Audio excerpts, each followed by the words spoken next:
रामपुर नाम के एक छोटे से गांव में राजू नाम का एक 18 वर्षीय लड़का रहा करता था। राजू अनाथ था। उसकी माँ उसे जन्म देते ही चल बसी और उसके पिता ही उसे पालने के एकमात्र सहारा थे। जब राजू 8 साल का था तो उसके पिता किसी काम से जंगल गए और फिर कभी लौट कर नहीं आए। उसके बाद राजू पूरी तरह अकेला हो गया। राजू गांव की एक टूटी फूटी झोपड़ी में रहता था। उसके घर के पास ही गांव का सरपंच और उसकी पत्नी रहते थे। उनकी अपनी कोई संतान नहीं थी, इसलिए राजू के माता पिता के गुजर जाने के बाद उन्होंने ही राजू को पाला। ये लो राजू बेटा, ये खाना खा लो और अगर कम पड़े तो मुझसे आकर ले लेना। अरे मौसी, मैं कब तक आपके ऊपर बोझ बनकर बैठा रहूंगा? अब तो मुझे शर्म आती है। अरे बेटा, ये तुम कैसी बातें कर रहे हो? अगर तुम हमारे अपने बच्चे नहीं हो तो इसका मतलब थोड़े ना है कि तुम हम पर कोई बोझ हो। आगे से ऐसी बात मत करना। चुपचाप ये खाना खाओ। यह कहकर सरपंच की पत्नी सीमा वहां से चली गई। राजू ने आराम से खाना खाया। खाने के बाद जब वह झोपड़ी से बाहर निकला तो सामने ही सरपंच दिखाई दिए। राजू ने उन्हें देखा और सीधे उनके पास जा पहुंचा। राजू बेटा, खाना खा लिया है ना? जी सरपंच साहब, अभी अभी मौसी खाना देकर गई थी और मैं वही खाकर घर से निकला हूँ। हाँ, अच्छा किया। अब तुम बड़े हो गए हो बेटे, अपना ख्याल रखना सीखो। जी सरपंच जी, 8 वर्ष की उम्र से लेकर अब तक आप ही मेरा ख्याल रखते आए हैं, पर अब मुझे शर्म आने लगी है। अब मैं कुछ काम करना चाहता हूँ। इसमें शर्म की क्या बात है बेटा? हमने तो हमेशा तुम्हें अपना ही माना है। लेकिन अगर तुम्हारा मन फिर भी कुछ करने का है तो सुनो, गांव के पास वाला जंगल अब पहले जैसा खतरनाक नहीं रहा। चाहो तो वहां जाकर लकड़ियां काट सकते हो या शहद इकट्ठा कर सकते हो। जी सरपंच जी, मैं कल ही जंगल जाऊंगा। अब समय आ गया है कि मैं अपने लिए और आपके लिए कुछ कर दिखाऊं। अगले दिन राजू एक कुल्हाड़ी लेकर जंगल की ओर चल पड़ा। कुछ ही देर में वह जंगल पहुंच गया। जंगल में कदम रखते ही उसने सोचा, कुछ भी कहो, सरपंच जी ने बचपन से लेकर अब तक मेरी बहुत मदद की है। अब समय आ गया है कि मैं अपने पैरों पर खड़ा होकर दिखाऊं और अब मैं उनकी सेवा करूं ताकि उन्हें अपनी संतान की कमी महसूस ना हो और वे हमेशा खुश रहें। अभी राजू ये सोच ही रहा था कि अचानक उसकी नजर एक कोयल पर पड़ी जो उसे बड़े ध्यान से देख रही थी। अरे, यह कोयल मुझे इतनी गौर से क्यों देख रही है? इसका आकार तो बाकी कोयलों से बड़ा है और देखने में भी यह कुछ डरावनी लग रही है। राजू ने अभी इतना ही कहा था कि तभी कोयल उड़ती हुई उसके पास आ गई और इंसानी आवाज में बोली, मैं तुम्हें भली भांति पहचानती हूँ। तुम्हारा नाम राजू है और तुम मोहन के बेटे हो। कोयल को बोलते हुए देखकर राजू बहुत डर गया और बोला, ये कैसे मुमकिन है? तुम तो कोयल हो, फिर इंसानी आवाज में कैसे बात कर रही हो? शायद ये मेरी आंखों का धोखा है। भला कोई कोयल इंसानों की तरह बोल सकती है? नहीं, यह तुम्हारी आंखों का धोखा नहीं है। मैं सचमुच बोलने वाली कोयल हूँ। असल में मैं भी कभी इंसान थी, लेकिन एक तांत्रिक ने मुझ पर श्राप दे दिया और मैं कोयल की शक्ल में बदल गई। मैं तुम्हारे पिता के रहस्यों के बारे में सब कुछ जानती हूँ। वे कुछ समय पहले जंगल गए थे और फिर कभी वापस नहीं आए। अरे, न जाने कौन हो तुम। मैं ऐसे कैसे तुम्हारी बात पर विश्वास करूं? कभी सोचा है तुमने? तुम पिछले कई वर्षों से बिना पिता के रह रहे हो, लेकिन गांव में कोई भी तुम्हारे पिता के बारे में बात नहीं करता। तुम्हारी कोई मदद नहीं करता सिवाय तुम्हारे गांव के सरपंच के। लेकिन मैं तुम्हारे पिता के बारे में सब कुछ बता सकती हूँ। तुम्हारे पिता अभी जिंदा हैं और मुझे यह भी पता है कि वे कहाँ हैं। अच्छा तो बताओ, मेरे पिता कहाँ हैं? मैं उनसे मिलना चाहता हूँ। मैं तुम्हें जरूर बताऊंगी, मगर उससे पहले तुम्हें मुझे इस श्राप से मुक्त कराना होगा। राजू को न जाने क्यों उस कोयल से डर महसूस होने लगा। अरे, मुझे तो लगता है कि यह कोई राक्षस है जो मुझे अपने जाल में फंसा रहा है। इससे पहले कि यह मुझे नुकसान पहुंचाए, मुझे यहाँ से भागना होगा। यह सोचते ही राजू तेजी से गांव की ओर दौड़ पड़ा और कुछ ही पलों में अपने घर पहुंच गया। घर पहुंचकर राजू हांफते हुए बोला, अरे बाप रे, ये जंगल तो बहुत खतरनाक है। यहाँ तो जानवर भी इंसानों की तरह बातें करते हैं।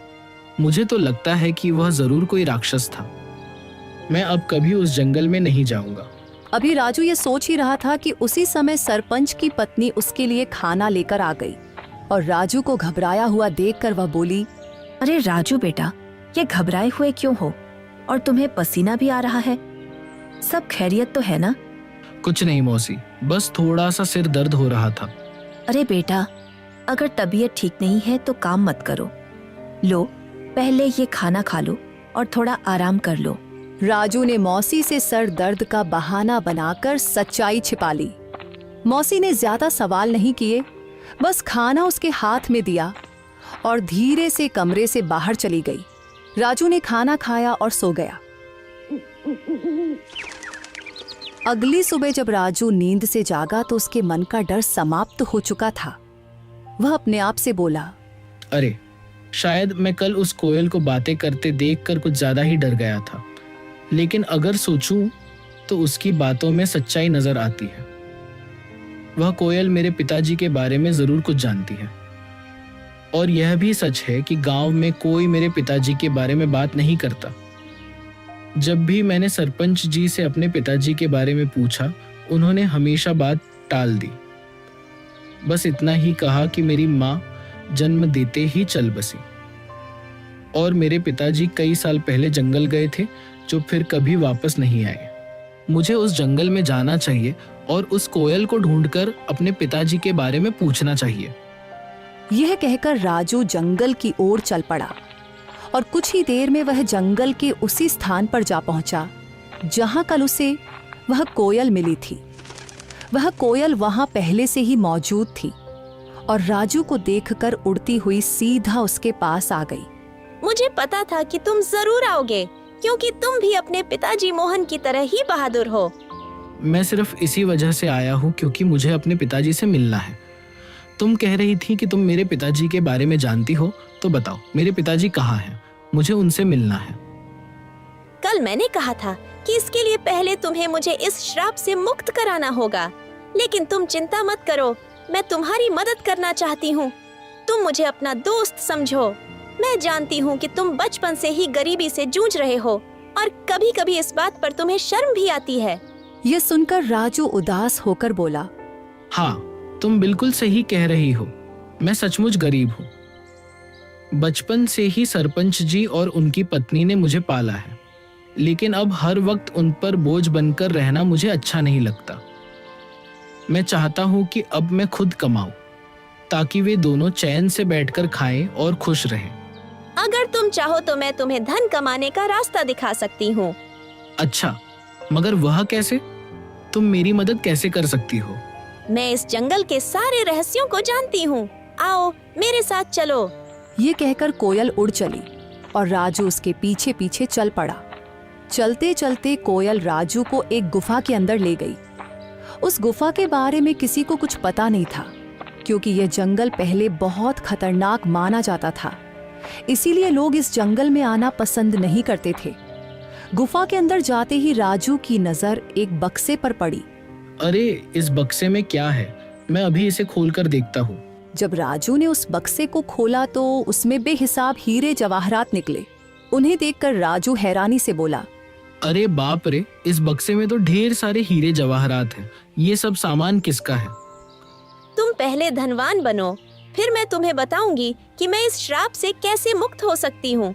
और जब तुम मुझे इस श्राप से आजाद कर दोगे तो मैं तुम्हें तुम्हारे पिताजी से मिलवाऊंगी। मुझे पता है कि वे कहाँ हैं। उस दिन का तो मुझे बेसब्री से इंतजार रहेगा। लेकिन एक बात याद रखना, मेरे बारे में किसी को कानो कान खबर नहीं होनी चाहिए। अगर किसी को पता चल गया तो तुम्हारे लिए अपने पिताजी से मिलना मुश्किल हो जाएगा। राजू वह बक्सा उठाकर अपने घर की ओर चल पड़ा। घर पहुंचकर उसने बक्सा एक तरफ रख दिया। इतने में सरपंच और उनकी पत्नी राजू के लिए खाना लेकर आए। जब उन्होंने एक तरफ रखा हुआ बक्सा देखा तो सरपंच ने राजू से पूछा, राजू बेटा, ये बक्सा कहाँ से आया और इसमें क्या है? सरपंच के पूछने पर राजू को कुछ समझ नहीं आया, कि वह सरपंच साहब को क्या जवाब दे। इतने में सरपंच की बीवी ने बक्सा खोला और उसमें कीमती हीरे और जवाहरात देखकर बोली, राजू बेटा, तेरे पास ये इतने हीरे और जवाहरात कहाँ से आए हैं? राजू उन्हें सब कुछ सच बता देता, लेकिन वह कोयल की बातें याद कर रहा था जिसने उसे सख्ती से मना किया था, इसलिए उसने कुछ और ही बता दिया। मौसी, मैं जंगल में लकड़ियां काटने गया था। लकड़ियां काटते काटते मैं काफी आगे निकल गया और वहां मुझे एक गुफा दिखाई दी। जब मैं उस गुफा के अंदर गया तो वहां मुझे यह बक्सा दिखाई दिया। मैंने उसे वहीं से उठाया और घर ले आया। राजू, तुमने ये ठीक नहीं किया। हो सकता है ये सारे हीरे जवाहरात बादशाह के हों। शायद उसने इन्हें वहां सुरक्षित रखा था। अगर यह बात कहीं बादशाह तक पहुंच गई तो वह हमें सख्त सजा देगा। सरपंच के मन में गहरा डर बैठ गया था। अगर यह बात किसी तरह बादशाह तक पहुंच गई तो वह हमें सख्त सजा देगा। इससे पहले कि यह बात बादशाह तक पहुंचे कि किसी ने उसका सोना चुरा लिया है, हमें तुरंत यह सोना बादशाह के पास पहुंचा देना होगा। सरपंच की बातें सुनकर राजू ने सोचा, अब सरपंच जी को कैसे बताऊं कि ये हीरे और जवाहरात बादशाह के नहीं हैं? ये तो मुझे वही कोयल ने दिए हैं। लेकिन अगर मैंने सरपंच साहब को कोयल के बारे में बता दिया तो मेरे लिए अपने पिताजी से मिलना मुश्किल हो जाएगा और मेरे लिए इन हीरे और जवाहरात से ज्यादा अपने पिताजी से मिलना जरूरी है। राजू के लिए इन हीरे और जवाहरात से ज्यादा अपने पिताजी से मिलना जरूरी था, इसलिए वह सरपंच के कहने पर बादशाह को हीरे और जवाहरात देने के लिए राजी हो गया। ठीक है सरपंच साहब, जैसा आप कहे, हम अभी यह बक्सा बादशाह को दे आते हैं। यह कहकर राजू ने वह बक्सा अपने सर पर उठा लिया। फिर वह और सरपंच बादशाह की ओर चल पड़े और कुछ ही देर में वे बादशाह के दरबार में दाखिल हो गए। बादशाह के सामने बक्सा रखकर सरपंच ने कहा, बादशाह सलामत। ये लड़का मेरा पड़ोसी है। ये लकड़ियां काटने जंगल गया था और वहां एक गुफा में इसे यह हीरे जवाहरात का बक्स मिला। हमें शक हुआ कि शायद यह आपका ही है, इसलिए हम इसे फौरन आपके दरबार में ले आए हैं। यह सब सुनकर बादशाह के दिल में लालच जाग उठा, क्योंकि वह जानता था कि यह बक्सा उसका नहीं है। लेकिन इतने कीमती हीरे जवाहरात देखकर उसके मन में यह ख्याल आया, ये हीरे जवाहरात असल में मेरे नहीं हैं, मगर जब ये किस्मत से मेरे पास आ ही गए हैं तो मैं इन्हें बेकार क्यों जाने दूं। बेहतर यही होता है कि मैं इन लोगों को इसके बदले कुछ इनाम दे देता हूं ताकि वे खुश हो जाएं और ये खजाना भी मेरे पास ही सुरक्षित हो जाए। ये सोचकर बादशाह ने उनसे कहा, हाँ, यह बक्सा मेरा ही है। मैंने ही इसे वहां सुरक्षित किया हुआ था, लेकिन तुम दोनों ने ईमानदारी से यह संदूक मेरे दरबार में लाकर बहुत अच्छा किया है। मैं तुम्हारी इस सच्चाई से खुश हूं, इसलिए तुम्हें इनाम दिया जाएगा। ये कहकर बादशाह ने अपने सिपाहियों से कहा, सिपाहियों, यह संदूक इनसे ले लो और खजाने में रख दो। और हाँ, इन्होंने ईमानदारी का सबूत दिया है, इसलिए मेरे खजाने से इन्हें इनाम के तौर पर कुछ धन दे दिया जाए ताकि ये खुश भी हो जाए और दूसरों के लिए एक मिसाल भी बने। सिपाहियों ने बादशाह के आदेश पर उनसे वह संदूक ले लिया और उसके बदले इनाम के तौर पर उन्हें कुछ धन दे दिया। सरपंच वह रकम पाकर बहुत खुश था, मगर राजू का दिल बेचैन था। उसे अच्छी तरह मालूम था कि बादशाह झूठ बोल रहा है, लेकिन वह कुछ कह नहीं सकता था क्योंकि कोयल ने उसे अपनी सच्चाई बताने से मना किया था। राजू को डर था कि अगर उसने सच बता दिया तो उसका अपने पिताजी से मिलना मुश्किल हो जाएगा। राजू के लिए दौलत से बढ़कर अपने पिताजी से मिलना जरूरी था, इसलिए वह चुप रहा और फिर दोनों इनाम की रकम लेकर अपने घर की ओर चल पड़े। राजू सरपंच के साथ उसके घर चला गया और घर पहुंचकर उसने अपनी रकम भी सरपंच को दी और कहा, सरपंच जी, ये रकम भी आप ही रख लीजिए। आपने हमेशा मेरी देखभाल की है और मुझे खुशी है कि ये रकम आपके काम आएगी। सरपंच को वो रकम देकर राजू वहां से चला गया और अगले दिन सुबह होते ही राजू फिर से जंगल की ओर चल पड़ा और कुछ ही देर में वह जंगल की उसी जगह पहुंच गया जहां उसे वह कोयल मिली थी। तभी वहां एक साधु आ पहुंचा जो एक बरगद के नीचे बैठा था। उसने राजू से पूछा, अरे बेटा, तुम कौन हो और इस जंगल में क्या कर रहे हो? मैं मोहन का बेटा हूँ और मैं इस जंगल में आता जाता रहता हूँ। ये सुनकर साधु चौंक तो गया मगर कुछ नहीं बोला और चुपचाप वहां से चला गया। साधु के जाते ही कोयल उड़ती हुई वहां आ पहुंची। वह साधु तुमसे क्या कह रहा था? कुछ नहीं, वह बस पूछ रहा था कि तुम कौन हो और यहाँ क्या कर रहे हो। मैंने बताया कि मैं मोहन का बेटा हूँ और यहाँ आता जाता रहता हूँ। यह साधु असल में एक धोखेबाज है। उसने सिर्फ साधु का वेश ओढ़ रखा है, लेकिन अंदर से वह एक शैतान है। मुझे उस साधु से कोई मतलब नहीं है। मुझे सिर्फ तुम और अपने पिताजी की परवाह है।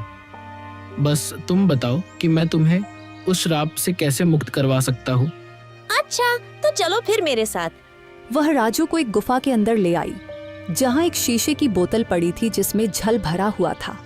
कल पूर्णिमा की रात है। तुम्हें आधी रात को इसी जगह आकर आंखें बंद करके उस बोतल को तोड़ना होगा। बोतल टूटते ही मैं शराब के प्रभाव से मुक्त हो जाऊंगी और फिर तुम्हें यह राज बताऊंगी कि तुम्हारे पिता कहाँ हैं। क्या मैं इस बोतल को अभी तोड़ दूं? नहीं, कल पूर्णिमा की रात है। तुम इसे सिर्फ कल ही तोड़ सकते हो। इतना कहकर वह कोयल वहां से उड़ गई और राजू भी अपने घर की तरफ चल पड़ा और दूसरी तरफ वह साधु छुपकर उन दोनों की बातें सुन रहा था। वह भी राजू के पीछे चल पड़ा। जब राजू अपने घर के करीब पहुंचा तो उसने साधु को अपने पीछे आते देखा और वहीं रुक गया। साधु करीब आकर राजू से बोला, मैंने अपनी आंखों से देखा है कि तुम कोयल से बात कर रहे थे। देखो, तुम इस कोयल को नहीं जानते। वह कोई साधारण कोयल नहीं है। मैं सब जानता हूँ, लेकिन वह कोयल मेरे पिताजी के बारे में जानती है और मैं किसी भी कीमत पर अपने पिताजी को पाना चाहता हूँ। तुम्हारे पिताजी अब इस संसार में नहीं रहे। वह कोयल तुम्हें फंसाकर श्राप से मुक्ति पाना चाहती है। यह सुनकर राजू क्रोधित हो गया।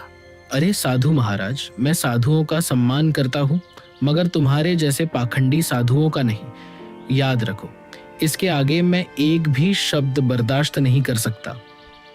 बेहतर है चुपचाप यहाँ से निकल जाओ। साधु कुछ कहने ही वाला था कि राजू ने उसे धक्का दे दिया और कहा, चले जाओ वरना तुम्हारे लिए अच्छा नहीं होगा। यह कहकर राजू अपने घर चला गया और दूसरी तरफ सरपंच और उसकी बीवी जब अपने घर से निकले तो उनकी नजर साधु पर पड़ी।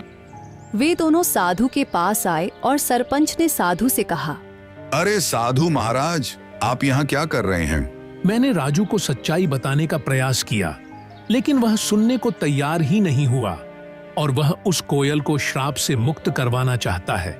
अगर वह कोयल अपने श्राप से मुक्त हो गई तो गांव में तबाही आ जाएगी। गांव का एक भी व्यक्ति जीवित नहीं बचेगा। हाँ, बिल्कुल सही, लेकिन राजू सुनने के लिए तैयार ही नहीं है। साधु महाराज, आप चिंता मत करें, मैं अभी राजू को समझाता हूँ। यह कहकर सरपंच उसी वक्त राजू के घर गया और घर जाकर राजू से कहा, राजू, यह मैं क्या सुन रहा हूँ? तुम जंगल में किसी कोयल से मिलते हो जो इंसानों की तरह बातें करती है। क्या तुम्हें यह अजीब नहीं लगा कि एक कोयल इंसान की तरह कैसे बोल सकती है? ओह, तो आपको पता चल गया। देखिए सरपंच जी, शुरू में मुझे यह सब अजीब लगा था, लेकिन अब नहीं। और मुझे पूरा विश्वास है कि यह बात आपको उस साधु ने ही बताई होगी। देखिए सरपंच जी, 8 साल पहले मेरे पिताजी रहस्यमय ढंग से लापता हो गए थे और वह कोयल जानती है कि मेरे पिताजी कहाँ हैं। मैं बस अपने पिताजी को पाना चाहता हूँ, उनसे मिलना चाहता हूँ। बेटा, तुम अपने पिताजी के बारे में कुछ भी नहीं जानते हो? हाँ, मैं नहीं जानता, बिल्कुल नहीं जानता, क्योंकि आपने कभी मुझे बताया ही नहीं और न ही गांव वालों ने कुछ कहा, तो फिर मैं कैसे जान पाता। अब मैं किसी की बात पर विश्वास क्यों करूं? बताइए। मुझे सिर्फ कोयल की बात पर विश्वास है और कल पूर्णिमा की रात है। कल मैं उस कोयल को श्राप से मुक्त कर दूंगा और वह कोयल श्राप से आजाद होकर मुझे मेरे पिताजी से मिलवाएगी। इतना कहकर राजू गुस्से में घर से बाहर निकल गया। राजू, मेरी बात सुनो। राजू, रुको। सरपंच ने राजू को आवाजें दी मगर उसने एक भी न सुनी और घर से निकल गया। सरपंच भी घर से बाहर आया और साधु भी घर के बाहर ही खड़ा था। सरपंच ने साधु से कहा, राजू पता नहीं कहाँ गया है। अब हमें कल तक का इंतजार करना होगा और जंगल में जाकर राजू को बोतल तोड़ने से रोकना होगा। अगली रात साधु सरपंच को लेकर जंगल में उस गुफा के पास ले गया और कहा, यही वह गुफा है जहां वह बोतल पड़ी है जिसमें उस डायन कोयल की शक्तियां हैं। राजू यहाँ आता ही होगा, हम एक तरफ छुप जाते हैं। यह कहकर वे दोनों गुफा के एक तरफ छुप गए और उसी वक्त राजू वहां आ जाता है। राजू को देखकर वह कोयल उड़ती हुई राजू के पास आई और बोली, यहाँ साधु और सरपंच आए हैं। वे गुफा के एक तरफ चुपचाप खड़े हैं। वे तुम्हें इस बोतल को तोड़ने से रोकेंगे, पर तुम उनकी बात मत मानना। अगर तुम उनकी बात मान लो तो तुम कभी अपने पिताजी से नहीं मिल पाओगे। नहीं, मैं उनकी बात नहीं मानूंगा। ठीक है, तो तुरंत जाओ, वह बोतल उठाकर ले आओ और उसे तोड़ डालो। राजू जल्दी से गुफा के अंदर गया और वह बोतल उठा लाया। जैसे ही वह उस बोतल को तोड़ने लगा तो साधु और सरपंच वहां आ गए। राजू रुको, इस बोतल को मत तोड़ो, तुम बहुत बड़ी गलती कर रहे हो। नहीं, मुझे किसी भी हाल में अपने पिताजी से मिलना है। राजू ध्यान से सुनो, ये कोयल कोई साधारण पक्षी नहीं बल्कि एक डायन है। आज से 10 साल पहले जब तुम छोटे थे, इस डायन ने पूरे जंगल पर कब्जा कर रखा था। जो भी गलती से इस जंगल में जाता फिर कभी लौट कर नहीं आता था। तब तुम्हारे पिताजी और मैंने मिलकर ठान लिया कि इसे रोकना ही होगा। हमने साधु महाराज से उपाय पूछा। उन्होंने बताया कि इस अभिशाप को खत्म करने के लिए तुम दोनों में से किसी एक को जंगल के पास वाले कुएं में अपनी जान देनी होगी। तुम्हारे पिताजी बहादुरी से आगे आए और यह बलिदान स्वयं देने का निश्चय किया। उन्होंने कुएं में छलांग लगाई और साधु महाराज ने उस डायन की सारी शक्तियां एक बोतल में कैद कर दी और उसे कोयल में बदल दिया। इस तरह यह जंगल सुरक्षित हो गया। मगर यह राज हमने किसी को नहीं बताया। गांव वाले कुछ नहीं जानते। ये बात सिर्फ मुझे और साधु महाराज को मालूम थी, इसलिए हमने तुम्हें भी कभी नहीं बताया। लेकिन अगर तुमने ये बोतल तोड़ दी तो ये फिर से अपने असली रूप में आ जाएगी। ये सिर्फ उसकी एक चाल है। ये लोग झूठ बोल रहे हैं। सच्चाई वही है जो मैं कह रही हूँ। अगर मेरे मन में कोई चाल होती तो मैं तुम्हारी मदद क्यों करती? क्या गांव वालों ने कभी तुम्हारी मदद की? नहीं। तुम्हें धन, सामान, हीरे मोती सब मैंने दिए। अब मैं तुम्हें तुम्हारे पिताजी से भी मिलवा रही हूँ। राजू भ्रम में पड़ गया और उसने वह बोतल जमीन पर फेंक कर तोड़ दी। फिर अचानक वह कोयल एक डायन के रूप में आ गई। राजू, तुमने मेरा बड़ा काम आसान कर दिया। अब मैं आजाद हूँ और अब तुम सबकी शामत आ गई है। आज मैं तुम में से किसी को भी जिंदा नहीं छोड़ूंगी। राजू तुमने बहुत बड़ी गलती कर दी है। अब यह डायन हमें किसी भी हाल में जिंदा नहीं छोड़ेगी। मुझे माफ कर दीजिए सरपंच साहब, मैं उसके बहकावे में आ गया था। क्या अब इसका कोई हल नहीं बचा? इसका बस एक ही हल है कि हमें तुरंत उस कुएं के पास जाना होगा। ये कहकर वे तीनों कुएं की ओर भागे और वह डायन भी उनके पीछे आ गई। वहां पहुंचकर साधु ने कहा, अगर तुम इस डायन से छुटकारा पाना चाहते हो तो तुम दोनों में से किसी एक को उसी कुएं में छलांग लगाकर अपनी कुर्बानी देनी होगी। साधु की बात सुनकर राजू तुरंत बोला, ये मुसीबत मैंने खुद मोल ली है, इसलिए इससे मुक्ति भी मैं ही दिलवाऊंगा। यह कहकर राजू ने कुएं में छलांग लगा दी और अपनी जान कुर्बान कर दी। साधु ने तुरंत डायन को फिर से एक कोयल के रूप में बदल दिया, मगर इस बार उसके पास इंसानों की तरह बोलने की शक्ति भी नहीं रही। सरपंच को राजू के जाने का बहुत दुख था, मगर वह क्या कर सकता था। इसलिए वह घर लौट आया और धीरे धीरे फिर से हंसी खुशी जीवन बिताने लगा।